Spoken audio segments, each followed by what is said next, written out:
Manager వస్తున్నాడు, తొందరగా dead body లాగా పడుకోవయ్యా. కిరాయికి నటించడానికి వస్తే బెదిరిస్తావా? సరే పడుకోవయ్యా. బామా బామా బామా, ఎక్కడ బాడీ? జాకెట్ లోపల వేసుకున్నాను. నేను అడిగింది నీ లో బాడీ కాదు, మీ మామ డెడ్ బాడీ. తళంగు తదిగిన డై. నాన్న నాన్న. ఏమిటి నాన్న? అవును, నీకు మావ అయితే నాకు నాన్నేగా. నాన్న నాన్న. బామా, ఈ ఇంట్లో ఉన్న మగవాడు ఒక్కడే, నీ మామ. వాడు చచ్చిపోయాడు. ఈ చుట్ట ఎక్కడి నుంచి వచ్చింది? నేనే కాల్చాను. నువ్వు చుట్ట కాలుస్తావా? ఎప్పుడు చుట్ట కాల్చను, కొట్టినప్పుడు. నువ్వు మందు కొడతావా? ఎప్పుడు మందు కొట్టను, మత్తు మాత్రలు దొరకపోతే కొడతాను. నువ్వు మత్తు మాత్రలు కూడా వేసుకుంటావా? ఇప్పుడు అర్థమైందే నాకు మీ మామ ఎందుకు చచ్చిపోయాడు.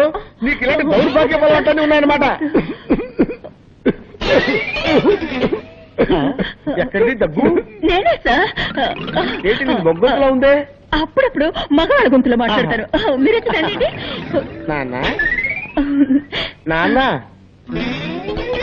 ఏమిటిది? 7 నోట్లోంచి పొగొస్తోంది. అది మా మామ గూడ్స్ ట్రైన్ లో ఇంజిన్ డ్రైవర్ గా ఉండేవాడు కదా, అప్పుడప్పుడు నోట్లో దూరిన పొగ ఇప్పుడిప్పుడే బయటకు వస్తుంది. పాపం, దేహాన్ని వదిలిపెట్టి జీవుడు వెళ్ళిపోవడం అంటే ఇదేనేమో. అయ్యయ్యో, వచ్చి చావు గిరాకి ఇలా ఉన్నాడే.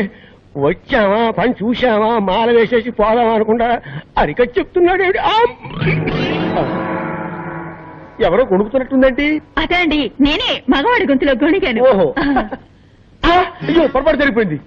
ఏం పొరపాటు సార్? శవాన్ని ఉత్తరం పడుకోబెట్టారండి, దక్షిణం పడుకోబెట్టాలి కదా. అది మా ఆచారం. దక్షిణం ఉత్తరం, దక్షిణం ఉత్తరం, దక్షిణం ఉత్తరం, దక్షిణం ఉత్తరం, దక్షిణం ఉత్తరం, దక్షిణం ఉత్తరం, దక్షిణం ఉత్తరం, దక్షిణం ఉత్తరం, దక్షిణం ఉత్తరం, దక్షిణం. ఉత్తరం. ఏంటి శవం బోర్లా పడుకుంది? అదే అండి, శవం ఎక్కడైనా తిరిగి పడుకుంటుందా అండి? అది అప్పటి నుంచి అలాగే పడుకోనుంది. మీకే మతి మరపు. ఓహో. సార్, మీకు టైం అవుటలా, మీరు ఆఫీస్కి వెళ్ళరా? మీకు ఆఫీసులో ఎన్నో పనులున్నాయి సార్. ఎంత పనున్నా సరే వెళ్ళను. ఈ శవాన్ని శ్మశానాన్ని తీసుకెళ్లి తగలబెట్టే వరకు వెళ్ళను. అయ్యయ్యో, నేను నన్ను తగలబెట్టకుండా వదిలిపెట్టేటట్లేరే. ఇప్పుడు ఎవరు వచ్చారో చెప్పు చెప్పు. ఇప్పుడు నేనే సార్. సార్, మీరు ఆఫీస్కి వెళ్ళిపోండి సార్. నో, నేను వెళ్ళను. ఈ శవాన్ని శ్మశానం దాకా తీసుకెళ్లి కట్టెలతో తగలబెట్టాల్సిన అవసరం లేదు. లేటెస్ట్ గా ఓ మిషన్ వచ్చింది. వీడిని తీసుకెళ్లి అందులో పెడితే 5 నిమిషాల్లో బూడిదైపోతాడంతే.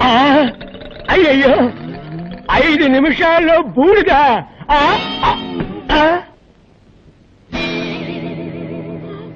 అయ్యో, నిజంగానే చచ్చిపోయాడు. నిజంగానే చచ్చిపోయాడంటే ఇంతకుముందు అబద్ధంగా చచ్చిపోయాడా? అవును, మా మావయ్య చచ్చాడని అబద్ధం చెప్పాను. నాకు అసలు మావయ్యలే లేరు. మీరు శవానికి దండేస్తానని చెప్పారు కదా, వేరే దారి లేక వీడిని శవంలా నటించమన్నాను. మీరు కాల్ చేస్తానన్న మాట విని అదిపడి చచ్చిపోయాడు. అయ్యో, అసలే వీక్ బాడీ, డెడ్ బాడీ అయిపోయాడే. ఈ విషయం పోలీసులకు తెలిసిందంటే మనిద్దరిని బొక్కలో పెట్టేస్తారు. సార్, ఇప్పుడు ఏం చేద్దాం సార్? ఎవరికి తెలియకుండా ఈ డెడ్ బాడీని బయటపడాలి. నేను నీకు ఐడియా చెప్తాను కదా. విష్ణుమూర్తి అవతార కథల గురించి విన్నవారికి జయ విజయులు శాప వృత్తాంతం గుర్తుండే ఉంటుంది. జయ విజయులు ఇరువురు విష్ణుమూర్తి ద్వారపాలకులు. కొందరు మహర్షులను వైకుంఠంలోనికి రానివ్వకుండా అడ్డుపడినందుకు శిక్షగా వారు రాక్షసులుగా భూలోకం మీద జన్మించాలన్న శాపాన్ని పొందడము. వారిని సంహరించేందుకు విష్ణుమూర్తి నరసింహునిగా, రామునిగా, కృష్ణునిగా అవతారాలు దాల్చడం తెలిసిందే. ఇంతకీ ఆ జయ విజయులకు శాప